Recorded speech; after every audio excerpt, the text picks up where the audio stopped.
আপনার জন্ম নিবন্ধনের অনলাইন কপি কিভাবে আপনারা আপনার হাতের স্মার্টফোন ব্যবহার করে খুব সহজে ডাউনলোড করবেন সেটার কিন্তু সম্পূর্ণ প্রসেস দেখাবো আজকের এই ভিডিওতে।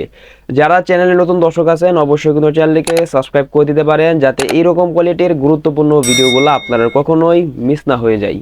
বন্ধুরা, সরাসরি চলে আসলাম মোবাইল স্ক্রিনে। আমাদের হাতের স্মার্টফোন দিয়েই আমাদের জন্ম নিবন্ধনের অনলাইন কপি ডাউনলোড করার জন্য প্রথমেই আমরা আমাদের ফোন থেকে যে কোনো একটি ব্রাউজারে চলে যাব। সবচাইতে বেস্ট হচ্ছে গুগল ক্রোম। তো আমি আমার ফোন থেকে গুগল ক্রোমে চলে যাচ্ছি। তো আপনারা আপনাদের ফোন থেকে কিন্তু যে কোনো ব্রাউজার ইউজ করতে পারেন, সবচাইতে বেস্ট হচ্ছে গুগল ক্রোম। তো আমরা আমাদের ফোন থেকে গুগল ক্রোমে আসার পর এখানে উপরে সার্চ বার আছে। তো সার্চ বারের মধ্যে আপনারা আমার স্ক্রিনে যে লেখাটা দেখতে পারতেছেন সকলে এটা লিখে সার্চ করে দিবেন বন্ধুরা। তাহলে কিন্তু আমাদেরকে কিন্তু এরকম একটা সাইডে কিন্তু নিয়ে যাবে। আপনারা যদি এই সাইটটা যদি খুঁজে না পান তাদের জন্য কিন্তু আমার এই ভিডিও ডেসক্রিপশন বক্সে কিন্তু সরাসরি সাইডের লিঙ্কটাও থাকবে। লিঙ্কে ক্লিক করলে কিন্তু আপনাদের সরাসরি কিন্তু এই সাইডের ভিতরে কিন্তু নিয়ে আসবে। এবার এখান থেকে আমাদেরকে এই যে দেখেন সবার উপরে একটা বক্স আছে, তো এই বক্সের মধ্যে ক্লিক করে আপনার যে জন্ম নিবন্ধন আছে অবশ্যই এখান থেকে জন্ম নিবন্ধনের আপনার যে 17 ডিজিটের যে নাম্বারটা আছে জন্ম নিবন্ধন নাম্বার, সকলে এখান থেকে ইংরেজিতে আপনাদের 17 ডিজিটের নাম্বারটা লিখে দিবেন।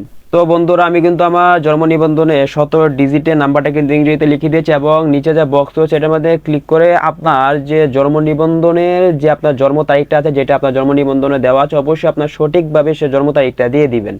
তো জন্ম তারিখটা দেওয়ার ক্ষেত্রে আপনারা এই যে দেখেন আমি যেইগুলো ব্যবহার করে জন্ম তারিখ দিয়েছি, যে কমাগুলো ব্যবহার করে দিয়েছি অবশ্যই কমাগুলো ব্যবহার করে জন্ম তারিখটা দিবেন, তাহলে কিন্তু আপনার জন্ম তারিখটা নিবে, নাইলে কিন্তু নিবে না। আপনার জন্ম তারিখটা দেওয়া হয়ে গেলে এখান থেকে দেখেন একটা ক্যাপচা আছে, এখান থেকে আপনার ক্ষেত্রে কিন্তু বিভিন্ন হতে পারে। এখান থেকে যেটা বলবে সেটা আপনার সুন্দরভাবে অঙ্ক করে এখান থেকে নিচের আনসারের মধ্যে ক্লিক করে এটা বসিয়ে দিবেন। বন্ধুরা, আমি কিন্তু আমার যেখানে যে তিনটা ঘরের যে কাজ রয়েছে উপরে ঘরের মধ্যে আপনারা জন্ম নিবন্ধন নাম্বার দেবেন এবং নিচেরটার মধ্যে আপনারা জন্ম তারিখ দিবেন এবং সবার নিচে যে ক্যাপচা আছে এটা আপনাদের ক্যাপচারে বিভিন্ন পরিবর্তন হতে পারে। তো এইটা দিয়ে আপনারা এখান থেকে দেখেন সার্চ অপশন আছে, সকলে এখান থেকে সার্চের মধ্যে ক্লিক করে দিবেন বন্ধুরা। তাহলে কিন্তু আপনাদের অনলাইন জন্ম নিবন্ধনটা কিন্তু এখানে কিন্তু চলে যাবে। দেখেন আমি যেটা দিয়েছি সেটা কিন্তু এখানে চলে আসছে। তো আপনাদের যদি না আসে তাহলে আপনারা বুঝবেন আপনার জন্ম নিবন্ধনটা অনলাইন করা নেই। এবার এখান থেকে আমাদেরকে জন্ম নিবন্ধনটা ডাউনলোড করে আমাদের সরাসরি ফাইল ম্যানেজারে নেওয়ার জন্য আমাদেরকে যে কাজটা করতে হবে এখান থেকে সকলে এটা দেখেন উপর দিকে 3 ডট আছে এটার মধ্যে ক্লিক করি। এবার এখান থেকে এটা দেখেন শেয়ার অপশন আছে, সকল শেয়ার অপশন আছে, সকলে এখান থেকে শেয়ার অপশনের মধ্যে ক্লিক করে দিবেন।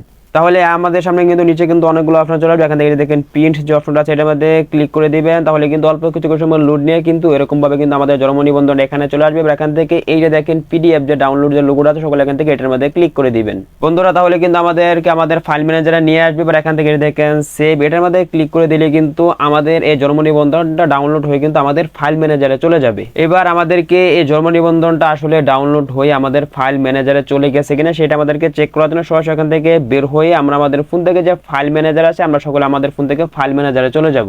আমরা আমাদের ফোন থেকে ফাইল ম্যানেজারে আসার পর এখানে কিন্তু স্টোরেজ থাকবে। স্টোরেজের মধ্যে থেকে আমাদেরকে যে কাজটা করতে হবে এখান থেকে দেখেন ডকুমেন্ট এটা যে অপশন আছে সবার উপরে এটার মধ্যে ক্লিক করে দিবেন। এবার এখান থেকে আমাদেরকে এটা দেখেন সবার উপরে কিন্তু কিছুক্ষণ আগে যেটা ডাউনলোড করেছি এটা কিন্তু চলে আসবে। এখান থেকে আমি যেটার মধ্যে যদি ক্লিক করে দেই তাহলে কিন্তু দেখবেন আমার যে জন্ম নিবন্ধনটা আমি অনলাইন কপিটা ডাউনলোড করেছিলাম এখানে কিন্তু এটা কিন্তু চলে আসছে। এবারে জন্ম নিবন্ধনটাই আপনি কিন্তু যে কোনো কম্পিউটারের দোকান থেকে মাত্র 10 টাকা খরচ করে সেখান থেকে বের করে আপনি কিন্তু সেটা কিন্তু কপিটা কিন্তু আপনার হাতে নিয়ে নিতে পারবেন।